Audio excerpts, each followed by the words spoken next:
Estamos estudiando Mateo capítulo 12, versículos del 1 al 21.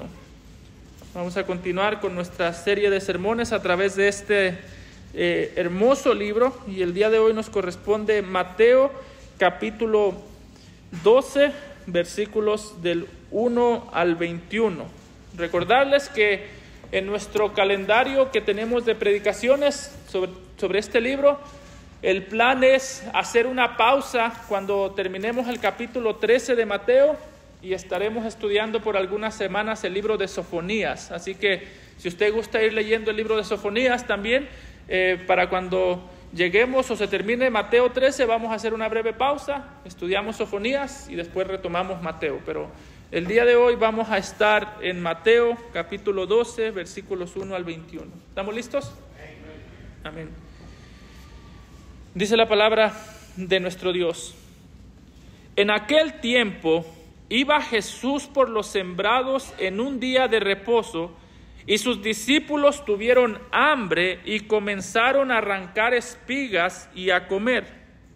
Viéndolo los fariseos, le dijeron: He aquí tus discípulos hacen lo que no es lícito hacer en el día de reposo. Pero él les dijo: ¿No habéis leído lo que hizo David cuando él y los que con él estaban tuvieron hambre? ¿Cómo entró en la casa de Dios y comió los panes de la proposición, que no le era lícito comer ni a él ni a los que con él estaban, sino solamente a los sacerdotes? ¿O no habéis leído en la ley cómo en el día de reposo los sacerdotes en el templo profanan el día de reposo y son sin culpa? Pues os digo que uno mayor que el templo está aquí. Y si supieseis qué significa misericordia quiero y no sacrificio, no condenarías a los inocentes, porque el Hijo del Hombre es Señor del día de reposo. Pasando de ahí, vino a la sinagoga de ellos, y he aquí había allí uno que tenía seca una mano, y preguntaron a Jesús para poder acusarle: ¿Es lícito sanar en el día de reposo? Él les dijo: ¿Qué hombre habrá de vosotros que tenga una oveja, y si ésta cayere en un hoyo en día de reposo, no le eche mano y la levante? Pues, ¿cuánto más vale un hombre que una oveja? Por consiguiente, es lícito hacer el bien en los días de reposo. Entonces dijo a aquel hombre: extiende tu mano. Y él la extendió, y le fue restaurada sana como la otra. Y salidos los fariseos, tuvieron consejo contra Jesús para destruirle. Sabiendo esto, Jesús se apartó de ahí, y le siguió mucha gente, y sanaba a todos, y les encargaba rigurosamente que no le descubriesen, para que se cumpliese lo dicho por el profeta Isaías, cuando dijo: He aquí mi siervo, a quien he escogido, mi amado, en quien se agrada mi alma. Pondré mi espíritu sobre él, y a los gentiles anunciará juicio. No contenderá, ni voceará, ni nadie oirá en las calles su voz. La caña cascada no quebrará, y el pábilo que humea no apagará, hasta que saque a victoria el juicio, y en su nombre esperarán los gentiles. Amado Padre, Señor del cielo, te damos gracias que, siendo tú tan grande y trascendente, eres también tan amoroso y cercano hacia nosotros. Gracias porque podemos decir: Padre nuestro que estás en el cielo, pero también podemos decir que tú estás con nosotros todos los días, y que tú, Señor, estás en nosotros por la obra que el Señor Jesucristo ha hecho en la cruz del Calvario para el bien de nuestras almas. Señor, ayúdanos a encontrar descanso en ti, ayúdanos a disfrutar de la salvación que tú nos has dado, y Padre, rogamos que nos enseñes también a crecer en gratitud para contigo, Padre. En Cristo Jesús. Amén. Pueden tomar asiento, hermanos.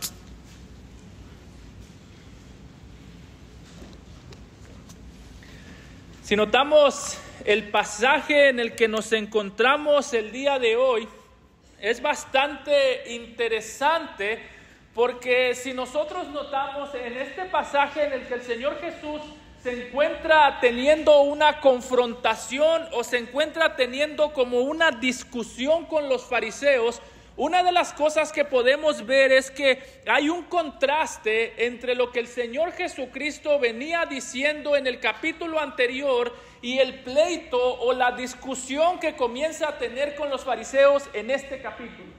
Si usted recuerda, la semana pasada estudiamos estos versículos tan famosos en los que el Señor Jesucristo se describe a sí mismo como el que trae descanso, como el que trae reposo para nuestras almas. Y algo interesante del pasaje es que la semana pasada estudiamos y conocimos a Jesús como el descanso para nuestras almas, y al mismo tiempo en esta ocasión empezamos a ver a los fariseos como personas que comienzan a pelear con el Señor Jesucristo por causa del día de reposo. Es interesante y es importante que notemos eso, porque para Mateo una de las cosas que quiere hacer en este pasaje, la razón por la que comienza hablando de Jesús como el reposo y la razón por la que en este pasaje comienza a describir a los fariseos como personas que pelearon con Jesús por causa del día de reposo, es porque hay un sentido en el que Mateo quiere hacer una comparación y un contraste entre las palabras del Señor Jesucristo, entre la promesa que el Señor Jesucristo ha hecho de darnos descanso, y al mismo tiempo un contraste entre las doctrinas de los fariseos que traen cansancio al alma de toda aquella persona que busca el conocimiento de Dios. Puesto en nuestras palabras, lo que vemos aquí es un contraste entre el evangelio del Señor Jesucristo, entre lo que el Señor Jesucristo puede hacer para traerle descanso al alma, y un contraste con la falsa religión que trae un cansancio al alma de todo aquel que la sigue. Y déjeme ser muy claro en esto, hermano. Lo que vamos a ver aquí no es solamente un pleito que existió entre los fariseos y Jesús, no. Lo que vamos a ver aquí es un pleito que existe hasta el día de hoy entre el cristianismo según la palabra de Dios y la religión según el corazón caído del hombre. Es muy similar a lo que vemos en Génesis capítulo 3, cuando después de que Adán y Eva pecaron, lo que vemos ahí es a Dios en Génesis 3 predicando y anunciando la salvación, prometiendo un Salvador, pero al mismo tiempo lo que vemos ahí es Adán y Eva tratando de cubrir su pecado, tratando de cubrir su desnudez y tratando de esconder su pecado de la presencia de Dios. Si usted lo piensa bien, esa es la diferencia entre el evangelio y la falsa religión. El evangelio nos dice lo que Dios hace para traerle descanso al alma del ser humano, descanso al alma del pecador. La religión nos dice lo que el hombre desesperado hace. La falsa religión nos dice lo que el hombre desesperado hace para tratar de cubrir con sus propias fuerzas el pecado que trae en su alma delante de Dios. Así que lo que vamos a ver el día de hoy, quiero que sea claro, no es una discusión entre Jesús y los fariseos solamente. Ciertamente están discutiendo, pero lo que vamos a ver aquí, hermanos, es una discusión y a veces una lucha que hay dentro de nuestro propio corazón. Hermano, ciertamente, si tú eres cristiano, si tú has creído en el Señor Jesucristo, tú puedes estar 100% seguro que tu salvación está segura delante de Dios. Ciertamente, si tú has creído en Jesús como el Hijo de Dios, puedes estar seguro que esto no te lo reveló ni carne ni sangre, sino el Padre que está en los cielos. Pero hermano, al mismo tiempo, ciertamente, y escúchame bien, si tú eres cristiano, tú puedes estar seguro que en tu corazón todavía hay un deseo por seguir la falsa religión, hay un deseo por cubrir tu propio pecado delante de Dios, y hay un deseo por esforzarte no para agradar a Dios, no porque quieres servir a Dios, sino porque quieres y quiero muchas veces ganarnos la aprobación de Dios. Ese es el problema de la falsa religión. que la falsa religión es como el orgullo. La vemos a kilómetros cuando la vemos en alguien más, la distinguimos a kilómetros cuando la vemos en alguien más, pero muy pocas veces la vemos en nosotros mismos. El problema de la falsa religión, el mayor problema que nosotros tenemos, hermano, no es que la falsa religión o falsos religiosos existen alrededor de nosotros.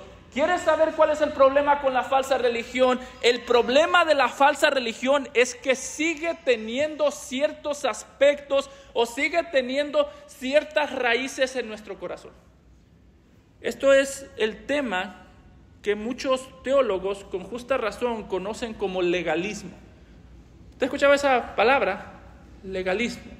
Legalista, ¿qué es un legalista? Un legalista no solamente es alguien que no cree en Jesús, sino que solamente cree en la ley. Muchas veces pensamos, los judíos son legalistas porque no creen en Jesús, solo en la ley. Y ciertamente eso es parte del legalismo, pero dicho de una manera más clara y para que usted entienda bien qué es a lo que me refiero con legalista. Un legalista es toda aquella persona que está dispuesto a obedecer a Dios, no con un corazón lleno de gratitud, sino con un corazón lleno de temor al castigo de Dios. ¿Alguna vez usted ha obedecido de esa manera? Si yo le preguntase, hermano, ¿por qué está usted aquí el día de hoy? Muchas veces decimos, y ahí la lengua nos traiciona cuando dijimos, vamos a ir a la iglesia para que el Señor bendiga la semana. Voy a ir a la iglesia porque si no voy a la iglesia, capaz durante la semana no me va bien. Hermano, esta es una manera muy legalista de venir a la iglesia. Si tú y yo cantamos porque entendemos que no cantar es pecado y cuando pecamos Dios nos va a castigar. Déjame te lo digo de esta manera. Cualquier cosa que tú hagas para el Señor por miedo al castigo, eso lejos de ser un acto de adoración a Dios, es un acto de autojusticia y un acto en el que yo estoy alejando mi corazón de Dios. Hay una definición de legalismo o de falsa religión que a mí me llama mucho la atención. Permítame se la leo. Es de un teólogo antiguo que se llamaba John, no sé pronunciar su apellido, así que no lo voy a intentar. Pero escuche muy bien y dígame si usted se identifica con esto. Él decía, cuando un hombre o una mujer es impulsado a actuar de obediencia por el temor a la ira de Dios revelada en la ley, no impulsado a estos actos por creer en su amor revelado en el Evangelio, cuando un hombre teme a Dios por su poder y justicia y no por su bondad, cuando considera a Dios más un juez vengador que un padre compasivo y cuando contempla a Dios más como terrible en majestad que como infinito en gracia y misericordia, este hombre muestra que está bajo el dominio o al menos bajo la presencia de un espíritu legalista. ¿Alguna vez usted ha hecho eso, hermano?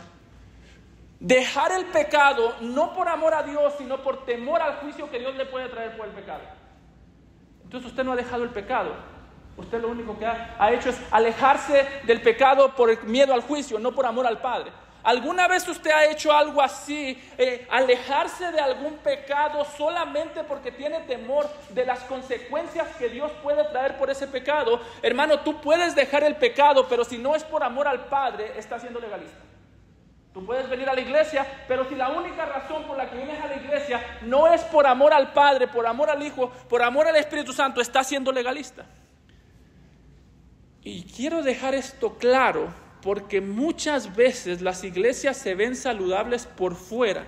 Toda la gente llega a tiempo a la iglesia, toda la gente canta en la iglesia, toda la gente es generosa con los diezmos, con las ofrendas en la iglesia, toda la gente hace todo lo que debe hacer en la iglesia, pero muy poca gente lo hace con un corazón lleno de gratitud. Y quiero dejar esto claro porque si nuestro caso es una iglesia que obedece por miedo, realmente somos una iglesia que se llevaría muy bien con los fariseos, pero muy mal con el Señor Jesucristo. Jesús dijo, no quiero que me obedezcas porque le tienes miedo al juicio. Obedéceme porque te he traído descanso. El apóstol Juan dice que estos son sus mandamientos y sus mandamientos no son cargosos. Dice que me deleito, dice el salmista en el Salmo 1, que el varón que se deleita en la ley de Jehová de día y de noche. Por eso, hermano, yo quiero que el día de hoy tu preocupación principal no sea identificar quiénes son los legalistas dentro de la iglesia. Yo quiero y te pido y le pido al Señor que tu preocupación principal sea si tú eres uno de los legalistas o que tú puedas identificar el legalismo que hay dentro de tu corazón. Si usted dice, pastor, yo no soy legalista, esa es una señal de cuánto legalismo hay en usted. Porque lo primero que hace el pecado es cegarme y hacerme creer que no estoy luchando con ese pecado. El problema del legalismo, una vez más, no es solamente que nos enseña cosas erradas acerca de la ley. El problema del legalismo es que nos enseña cosas mentirosas acerca de Dios. No solamente acerca de la ley, acerca de Dios. Me enseña a temerlo porque es vengador, me enseña a tenerle miedo porque es juez, pero no me enseña a darle gratitud porque es mi Padre. Y es lo que Jesús está haciendo aquí. Y note que en este punto vamos a ver el camino del evangelio según Jesús y el camino del legalismo según los fariseos. Y note cómo inicia diciendo en los versículos 1 y 2. Dice, en aquel tiempo iba Jesús por los sembrados en un día de reposo, y sus discípulos tuvieron hambre y comenzaron a arrancar espigas y a comer. Viéndolo los fariseos le dijeron, he aquí tus discípulos hacen lo que no es lícito hacer en el día de reposo. Ahora, como ya mencionaba, el punto de Mateo de presentarnos en este pasaje a los fariseos trayendo una crítica o trayendo un tipo de reclamo en contra del Señor Jesucristo en el día de reposo precisamente es mostrarnos un contraste entre el descanso que trae el Señor Jesucristo y la carga que los fariseos querían poner sobre los hombros de los discípulos. El tema aquí no es solamente, hermanos, que nosotros aprendamos o veamos una discusión entre Jesús y los fariseos. No, el tema aquí es presentarnos a Jesús como el verdadero reposo, como aquel que le da descanso al alma, y al mismo tiempo presentarnos a los fariseos como personas que estaban utilizando la palabra de Dios para traerle cargas al pueblo de Dios. ¿Sabe usted, hermano, cuál es el problema o el peligro más grande de los fariseos y el peligro más grande nuestro? Que cuando nosotros queremos traerle una carga injusta al pueblo de Dios, usualmente lo hacemos utilizando la palabra. En un sentido, el texto nos está mostrando a los fariseos como personas que estaban muy apegadas a la palabra del Señor. Personas que tenían un apego, que tenían una dedicación y una disciplina para estudiar la palabra de Dios. Y hermano, lo que debería de aterrorizarnos en este tipo de pecados es saber que los fariseos eran personas disciplinadas, eran personas dedicadas a la palabra, eran personas que tenían mucha educación, personas que entendían el hebreo de una manera perfecta como ninguno de nosotros, y aún así utilizaron la palabra para retorcerla y traerle carga al pueblo de Dios. Jesús mismo los describe como personas fieles a la palabra. En Mateo 23, Jesús dice, lo que los fariseos les digan que hagan, háganlo. Lo que los fariseos digan en la cátedra, háganlo. Pero ¿cuál era el problema de los fariseos? Mateo 23:4 dice Jesús, el problema principal era que estos fariseos atan cargas pesadas y difíciles de llevar y las ponen sobre los hombros de los hombres, pero ellos ni con un dedo quieren moverlas. Sí, nota, hermano. El Señor Jesucristo le dijo a los discípulos, vengan a mí y yo los haré descansar. Los fariseos dijeron, vengan a mí y yo con la palabra de Dios, lejos de ofrecerles un descanso, los dejaré mucho más cansados. Por eso, una cosa, lo primero que vemos aquí, hermanos, es que cuando se trata de huir del farisaísmo, lo principal que nosotros vemos es que el problema más grande de los fariseos es cuando tienen la capacidad de utilizar un mandamiento que está en la palabra de Dios y lejos de utilizarlo para servir, lo utilizan para manipular. Eso no es cosa rara el día de hoy. Hermano, como cristianos es cierto que nosotros tenemos que usar la palabra de Dios para exhortarnos unos a los otros. Como cristianos es cierto que nosotros tenemos que utilizar la palabra de Dios para corregirnos unos a otros. ¿Sabe cuál es el problema que nosotros tenemos muchas veces? Que como cristianos muchas veces utilizamos la palabra de Dios no para corregirnos como Dios manda, sino para corregir a mis hermanos cuando hacen lo que a mí me molesta. ¿Alguna vez usted ha hecho eso? ¿Alguna vez usted ha corregido a un hermano que no viene a la iglesia y su mente no está, tienes que venir porque tu alma lo necesita, sino que su mente está, tienes que venir porque si no eres irresponsable, y eso a mí me molesta? Hermano, hacer eso es utilizar la palabra de Dios para ponerle un peso más a la gente. Es utilizar la palabra de Dios no para liberar del pecado al pecador, sino para ayudar a que el pecador haga mi voluntad. La tarea principal, el problema de los fariseos aquí no era que les faltaba celo por la verdad. Tenían un celo por el día de reposo muy grande. El problema de los fariseos es que tenían mucho celo por la palabra, pero no tenían ningún tipo de amor por el Dios de la palabra.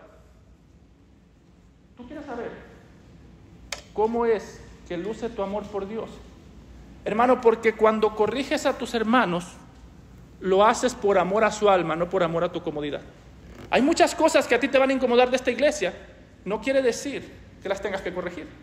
Hay muchas cosas que te van a molestar de tus hermanos. Hay muchas cosas que a mí me incomodan, que no me gustan, que cosas culturales, cosas de preferencias que la gente hace que a mí no me gusta. No por eso quiere decir que yo tengo el permiso para utilizar la palabra de Dios para acomodar a la gente a mis deseos. ¿Qué es lo que estaban haciendo los fariseos?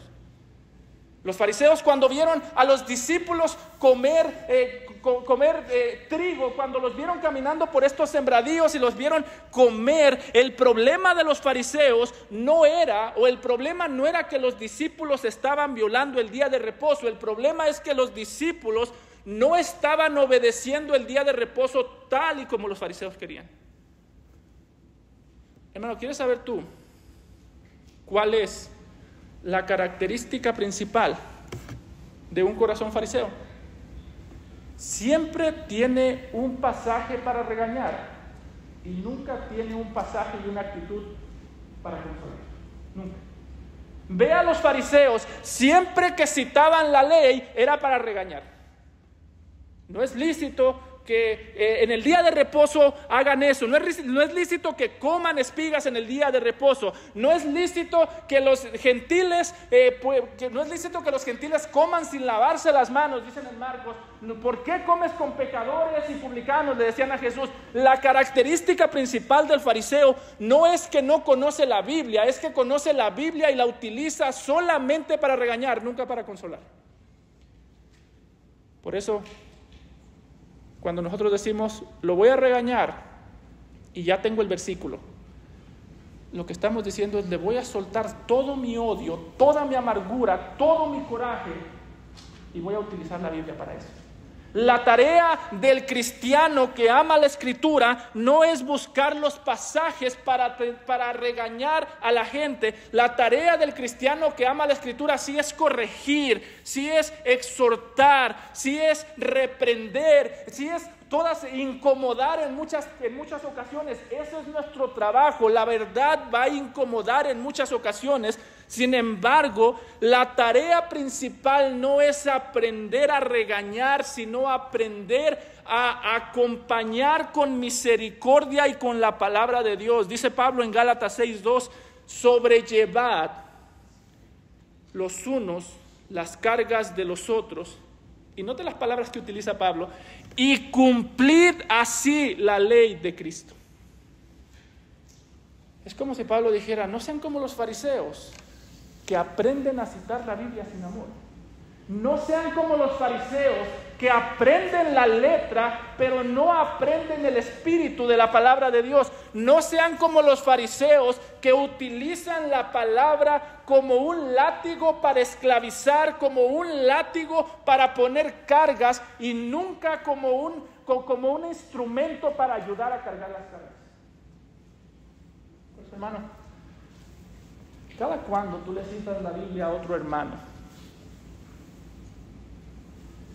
¿cuándo fue la última vez que la citaste? No para regañar, sino para consolar. Con tus hijos, ¿estás tú haciendo de la Biblia un instrumento en el que solamente lo utilizas para regañar? ¿Estás presentando a Dios a tus hijos incrédulos como un juez vengador o como un padre amoroso? No, pastor, pero es que Dios es amor, pero también es fuego consumidor. Exactamente, ni una cosa contradice a la otra, y no vamos a presentar a Dios como un juez que se deleita más en castigar que en salvar. La Biblia dice todo lo contrario. Dios se deleita en salvar. En Ezequiel dice el Señor: no me gusta y no me complazco yo en destruir al pagano. No disfruto, dice el Señor, yo no disfruto destruir aún al más perverso de los pecadores. Yo no disfruto destruirlo. Así que sí presentamos a Dios como un Dios de juicio, pero buscamos que nuestros hijos, que nuestros hermanos, que nuestros amigos, que nuestra familia vean a Dios como un Dios de misericordia y amoroso. Así que, hermano, ¿cómo estás utilizando la palabra de Dios? Porque yo sé que podemos decir: pastor, somos una iglesia de sola escritura, aquí solo la palabra. Somos una iglesia de solo escritura. Y, hermano, solo escritura no va en contra del amor y la misericordia que estamos llamados a tener. El problema de estos fariseos era precisamente el problema que muchas veces tenemos nosotros.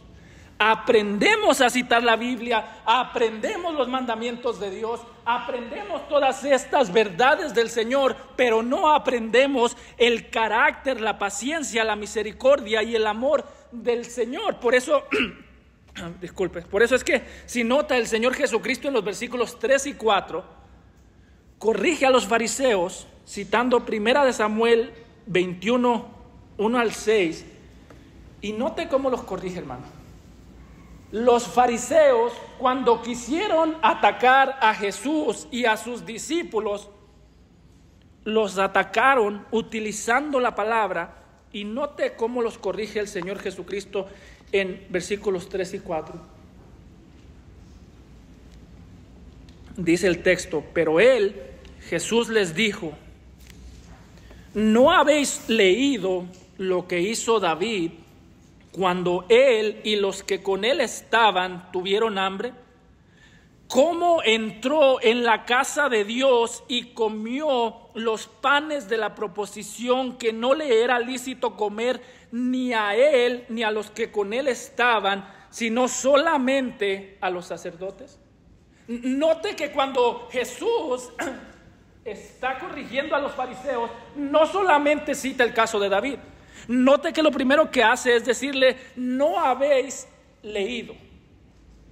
Es como si Jesús dijera: ustedes quieren hablar de la palabra de Dios, ustedes quieren citar la palabra de Dios para traer juicio, ustedes quieren realmente mencionar la palabra de Dios. Es como si el Señor Jesucristo dijese: el problema de ustedes es que ustedes saben citar la palabra para traer juicio, pero no saben meditar en la palabra para dar misericordia. Porque Jesús les está diciendo: el problema de ustedes, la razón por la que ustedes están utilizando la palabra de Dios para traer cargas, es porque conocen la verdad, conocen la palabra, pero no meditan en la verdad. Note que inclusive en 2 ocasiones Jesús lo dice en el versículo 3, cuando les dice: no habéis leído. Y lo vuelve a decir en el versículo 5: ¿no habéis leído que los sacerdotes profanan el día de reposo y son sin culpa? 2 ocasiones Jesús está diciendo eso. ¿Por qué? Porque Jesús presenta a estos fariseos, y lo que nos presenta es la manera en la que el problema principal o uno de los más grandes problemas de un fariseo es que el fariseo sabe citar la palabra, pero no sabe meditar en la palabra. Hermano, ¿tú qué haces más? ¿Citarla o meditarla? ¿Tú qué haces más?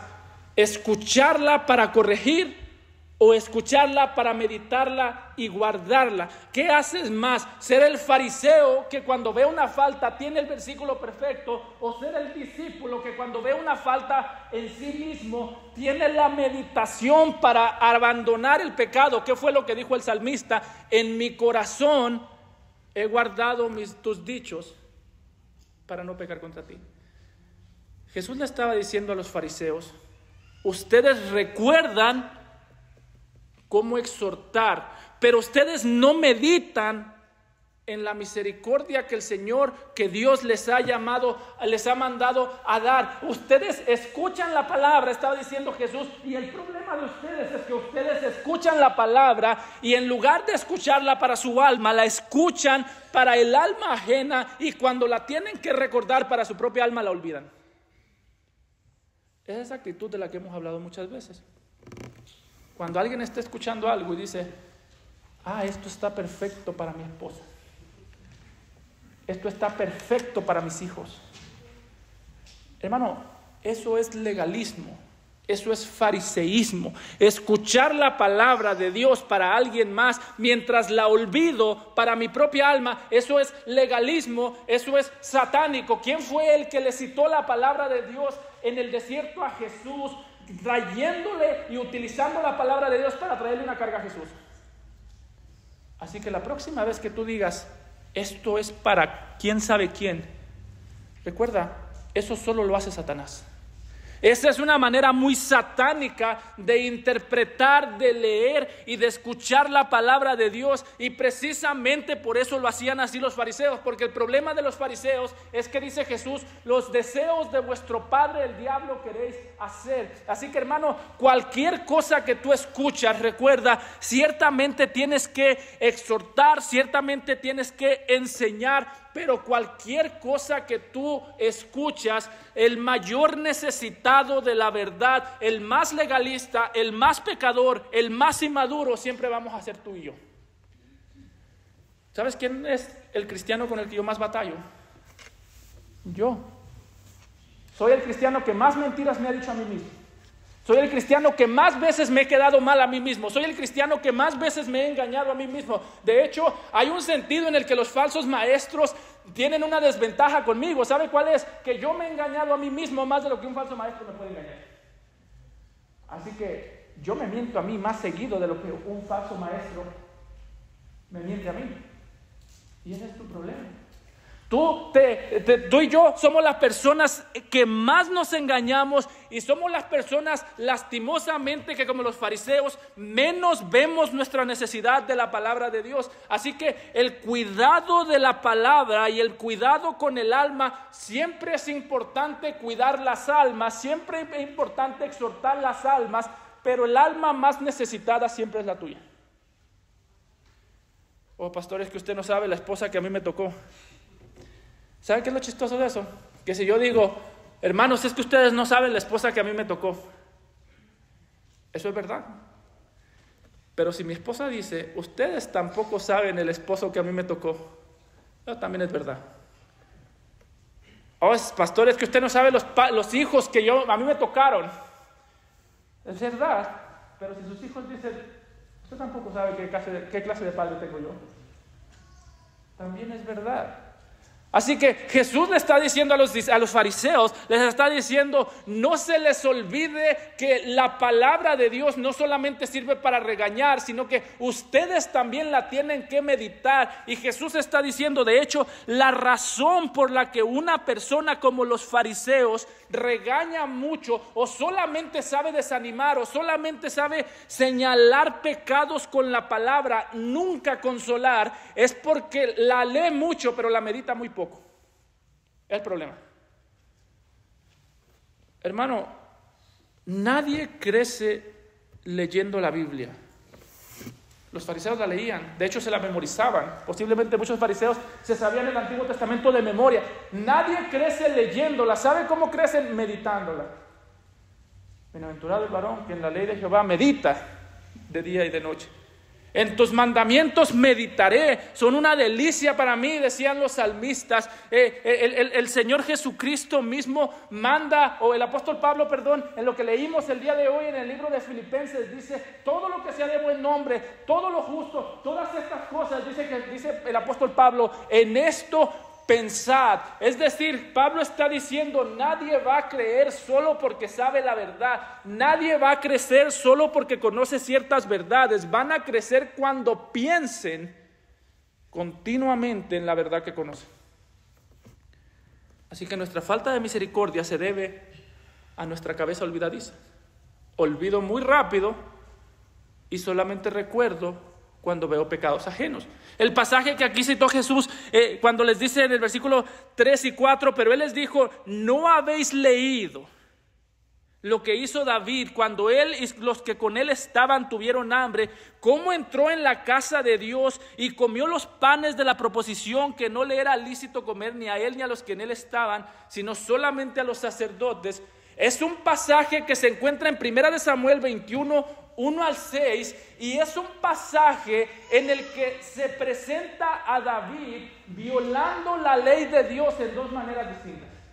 Es un pasaje en el que David viola la ley de Dios porque estaba trabajando el día de reposo, estaba huyendo de Saúl cuando Saúl lo estaba persiguiendo, estaba siendo perseguido, estaba corriendo, estaba desesperado posiblemente. Y es un pasaje en el que presenta a David violando la ley del Señor, porque dice el Señor que comió panes de la proposición que solamente podía comer un sacerdote. Sabemos por Levítico 24 que Jesús está hablando de estos panes que estaban en el tabernáculo y que Dios era enfático en decir: nadie podrá comer esos panes, solamente los sacerdotes que trabajan en el tabernáculo. Y lo interesante de Jesús es que está diciendo: ¿no se acuerdan de aquel evento en el que David, el rey David, el gran David, violó la ley del Señor en 2 ocasiones y se quedó sin juicio? Y Dios no lo castigó, y Dios no lo mató. En el versículo 5 les da otro ejemplo, le está diciendo: ¿no han leído también que los sacerdotes cada día de reposo violan el día de reposo porque trabajan en el templo y están sin culpa? Hermano, este pasaje es difícil, porque ¿qué quiere decir entonces? Que Jesús nos da permiso de violar la ley de Dios, que tenemos el permiso de desobedecer la palabra de Dios siempre y cuando nosotros tengamos una excusa para desobedecerla. No es lo que está diciendo el Señor. El punto aquí no es justificar, el punto no es que Jesús está justificando la desobediencia cuando hay una razón válida. No, de hecho, el punto aquí es mostrarnos que los fariseos estaban poniéndole una culpa a los discípulos que no debieron haberle puesto. Por eso más adelante dice en el versículo 6, describe a estos discípulos como personas inocentes. El problema, está diciendo Jesús, no es que los discípulos violaron la ley. El problema no es que los discípulos estaban desobedeciendo la palabra. El problema, o lo que nos está mostrando Jesús, es que la razón por la que Dios en el pasado no juzgó y no condenó a David es porque ciertamente el día de reposo fue creado para descansar, pero ciertamente el día de reposo es un buen día para cubrir necesidades ajenas. ¿Qué hicieron los sacerdotes cuando le dieron los panes a David? Cubrieron las necesidades de David para que no se muriese. ¿Qué hacen los sacerdotes, o qué hacían los sacerdotes que trabajaban en el día de reposo y violaban el día de reposo? Cubrían necesidades espirituales del pueblo. Por eso más adelante va a decir, es lícito hacer el bien en el día de reposo. Así que, hermano, el punto aquí no es que Jesús está excusando un pecado. El punto aquí es mostrarnos que, como dice en el libro de Marcos, el día de reposo fue creado por causa del hombre, no el hombre por causa del día de reposo. El día de reposo El día en el que el pueblo se reunía, el día en el que la iglesia se reúne, que no es más el día de reposo, sino el día del Señor, dice el Señor, ciertamente es un día que se debe tratar con reverencia, ciertamente es un día que se debe obedecer, ciertamente es un día en el que se debe guardar con el corazón dispuesto, pero ciertamente ese también es un día en el que se debe servir la necesidad ajena. Por eso, hermano, nosotros ya no estamos en el Antiguo Testamento, ya no guardamos el sábado, ya Jesús es nuestro descanso, nosotros guardamos el día del Señor. Pero hermano, ¿cómo lo guardamos? ¿Qué son las cosas que tú guardas? Pastor, tengo que prepararme para llegar a tiempo. Tengo que prepararme para ir bien despierto. Tengo que prepararme para leer el pasaje de antemano. Todas esas cosas son buenas. Tengo que prepararme para no quedarme dormido en la iglesia. Todo eso es bueno, pero recuerda, eso también lo hacían los fariseos. Así que eso no prueba nada. O es que yo soy una persona llena de reverencia porque yo estoy ahí a tiempo, yo no llego tarde, yo estoy atento, pastor, yo no me duermo, no me acuerdo la última vez que me quedé dormido en un sermón. Hermano, todo eso es bueno. Pero eso también lo hacían los fariseos. Eso no es prueba de nada. De hecho, Jesús mismo describe otra vez en Mateo 23 a los fariseos como personas muy apegadas a la ley. Dice Jesús en Mateo 23: hay de vosotros, escribas y fariseos, hipócritas, porque diezmáis la menta y el eneldo y el comino y dejáis lo más importante de la ley. ¿Qué es lo más importante de la ley? La justicia, la misericordia y la fe. Es como si dijera Jesús: ay de ustedes, escribas y fariseos, porque están muertos y su único mérito, su único logro es estar muertos mientras le hacen pensar al mundo entero que están vivos. Hermano, el punto no es que nosotros venimos el domingo preparados solamente a tiempo. Eso es bueno. Pero si tú vienes a tiempo sin ganas de servir a tus hermanos, dice Jesús, era necesario hacer eso sin dejar de hacer lo otro. El problema de los fariseos es que tenían muy buena reputación. Cuando se trataba de diezmar, dice Jesús, hay de vosotros, escribas y fariseos hipócritas, porque diezmáis la menta y el eneldo. Dice Jesús, cuando la gente los ve a ustedes, dicen, yo quiero diezmar como los fariseos porque los fariseos son fieles. Pero qué triste cuando se puede decir de nosotros, es bueno para diezmar, malo para tener misericordia. Es bueno para llegar a tiempo, pero llega a tiempo a maltratar a la gente. Pues mejor no venga a tiempo, mejor llegue más tarde y así nos maltrata un poco menos. Es bueno para leer la Biblia, pero es muy malo para usar la Biblia por misericordia. Mi hermano, muchas veces a nosotros nos preocupa cuando la gente puede ver nuestra ignorancia de la Escritura. ¿No le ha pasado a usted eso que sus hijos, o a mí me pasa mucho con mi esposa, que a veces me hace las preguntas más extrañas, que yo digo, no sé, nunca me había planteado esa pregunta? ¿No le ha pasado que le hacen una pregunta y usted no la puede responder y le da vergüenza? Dice que en la Navidad un niño le preguntó a su papá, papá, mientras Jesús era un bebé, ¿quién sostenía el mundo? ¿Quién sabe?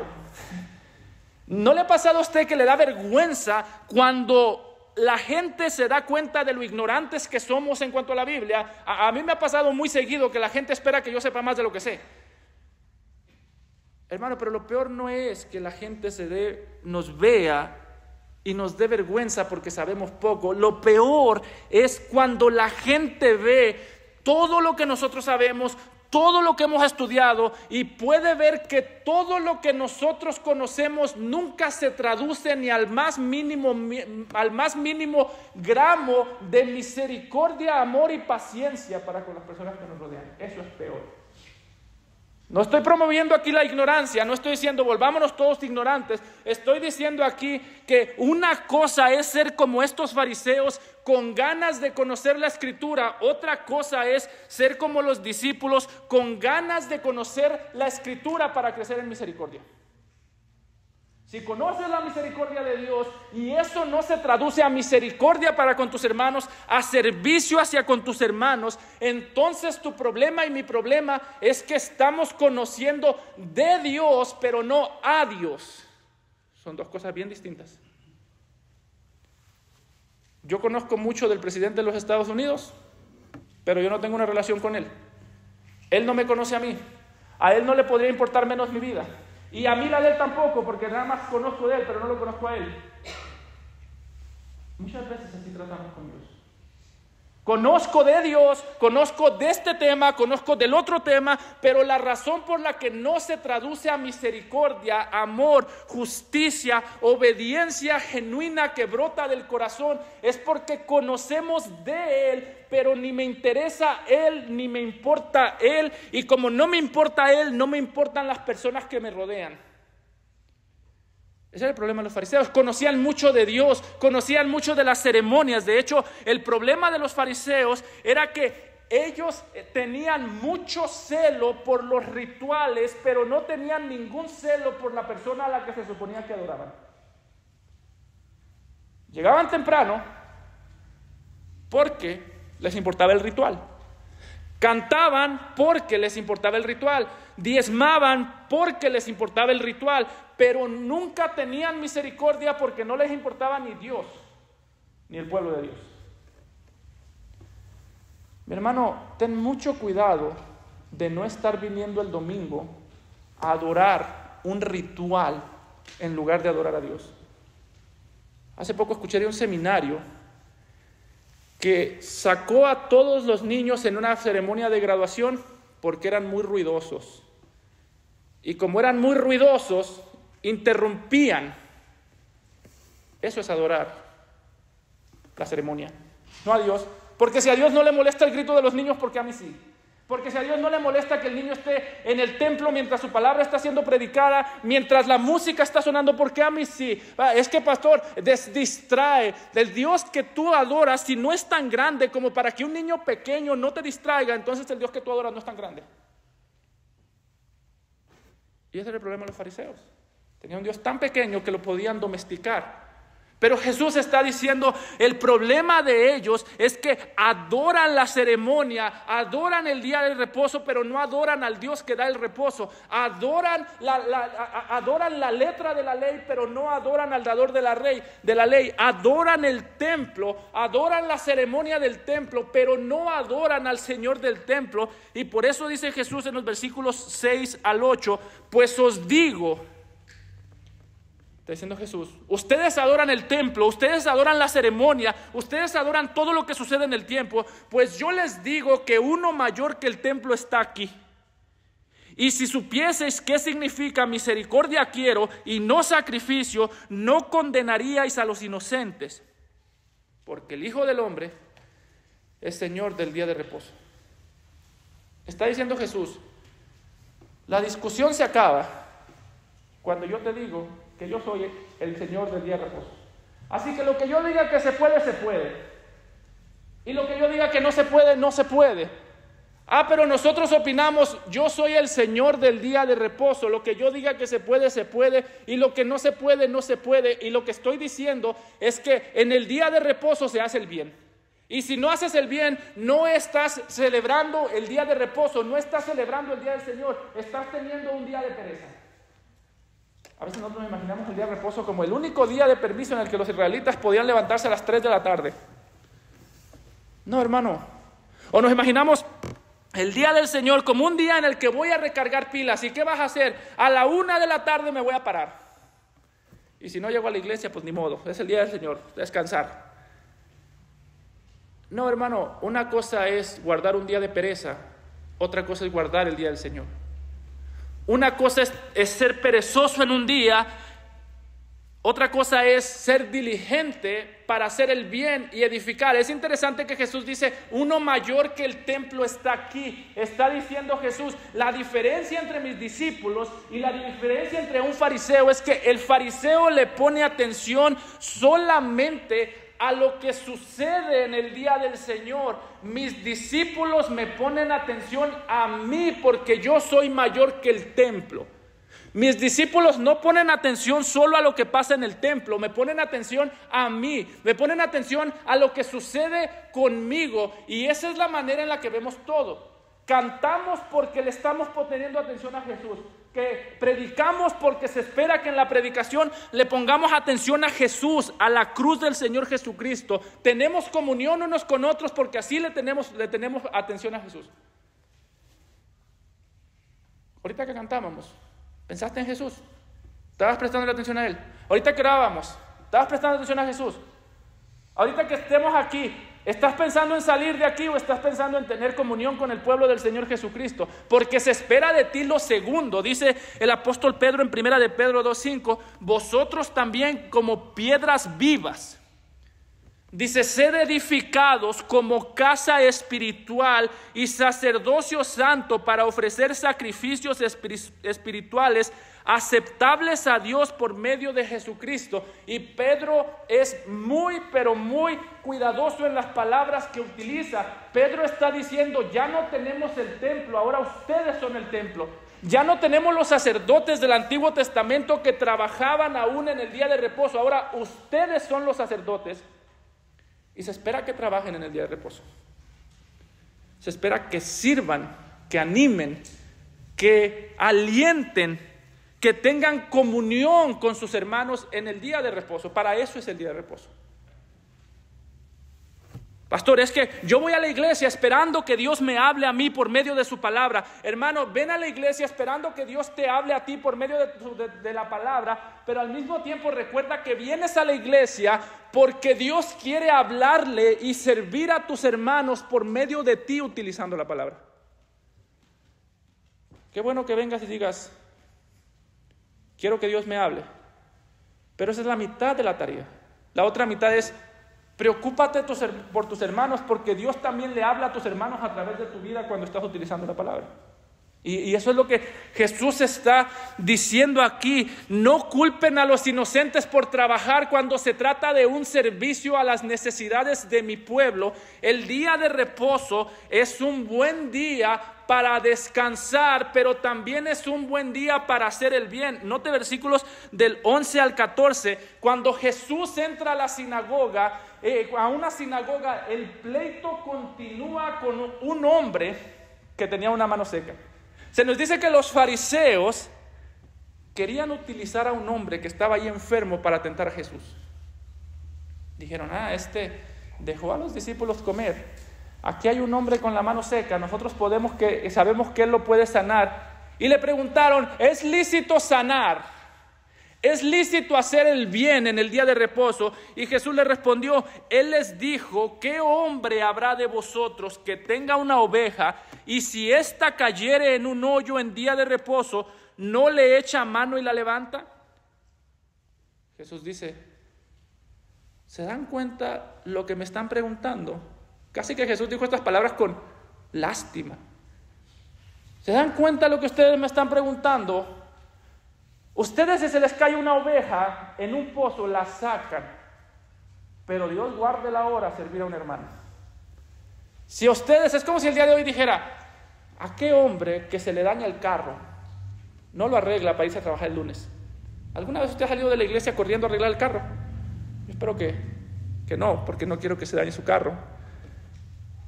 Pero Jesús es como si dijese, el problema del corazón legalista es que cuando ve una necesidad propia es diligente. Cuando ve una necesidad ajena es opcional. Ahí entra la prudencia.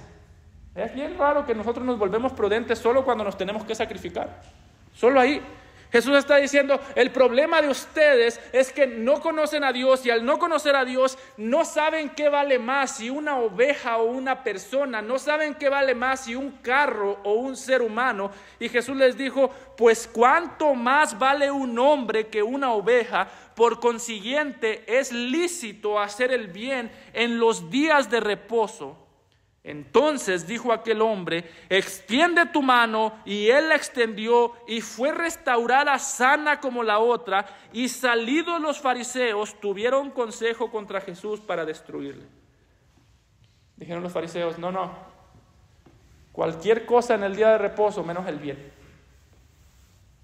Hermano, Nota que Jesús dio a conocer su ejemplo de amor y poder. Dio a conocer su poder restaurando la mano del hombre. Vemos aquí una imagen de Ezequiel 37, donde Dios le dice a los huesos secos que tomen vida y los huesos secos toman vida. Aquí vemos a Dios encarnado haciendo eso en la mano de ese hombre. Sin embargo, vemos aquí al Señor Jesucristo no solamente dando un ejemplo de su poder, sino dando un ejemplo de su compasión. Y es ese segundo el que nosotros tenemos que seguir.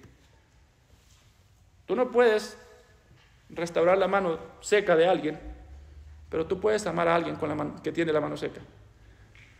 Tú no puedes restaurar una mano seca porque no tienes ese tipo de poder, pero se espera de ti que tengas ese tipo de amor. Dice el apóstol Pablo, no debáis a nadie nada, sino el amaros unos a otros, porque el que ama a su prójimo ha cumplido la ley. Debemos vernos a nosotros como deudores a las personas que están aquí con nosotros. Cuando se habla del amor siempre decimos, gracias a Dios que se habla de amor en esta iglesia, que falta amor, porque a mí no me saludan a veces, a mí no me hablan a veces, a mí me excluyen a veces, pero hermano, el punto aquí no es que tú veas a los hermanos como personas que están en deuda contigo, que te deben amor. No es que nosotros estamos en deuda contigo, es que tú estás en deuda con nosotros y yo estoy en deuda con ustedes. Así deberíamos vernos. Ay, pastor, es que muy poca gente ama como debería, empezando por ti y por mí, hermano. Es una deuda para siempre. No debáis a nadie ninguna cosa, sino el amaros los unos a los otros. La misma urgencia que tú tienes para pagar tu tarjeta de crédito es la misma urgencia que deberías tener para amar a tus hermanos en el día de reposo. Así que, hermano, ¿quieres honrar el sacrificio de Cristo? Sirve a tus hermanos. Ven a la iglesia listo para escuchar y listo para tener comunión. Ven a la iglesia listo para recibir palabra y listo para dar palabra. Ven a la iglesia listo para que los hermanos del grupo de alabanza te sirvan, que se esfuercen, que se preparen en la música, que sean personas que tomen en serio lo que están haciendo. Tú también toma en serio lo que tú estás haciendo, porque eres un ministro de Dios, un sacerdote de Dios. Son sacerdocio que sirve en la casa de Dios y que está llamado a tener misericordia y amor y servicio a sus hermanos dentro de la casa de Dios. Misericordia quiero y no sacrificios. Misericordia que provenga de un corazón que entiende la misericordia. Y déjeme ser claro, cuando hablamos de misericordia, cuando hablamos de no usar la palabra para lastimar a la gente, cuando hablamos de no usar la palabra para no ponerle cargas pesadas a la gente, no estamos diciendo que debemos hacernos de la vista gorda al pecado.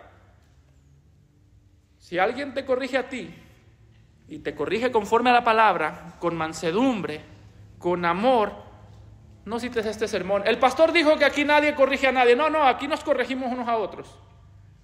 Pero nos corregimos con amor, con paciencia. El pastor dijo que si tú me corriges a mí mal, entonces mi pecado se excusa. Yo nunca he dicho eso. Si alguien te corrige mal, tu pecado sigue estando mal.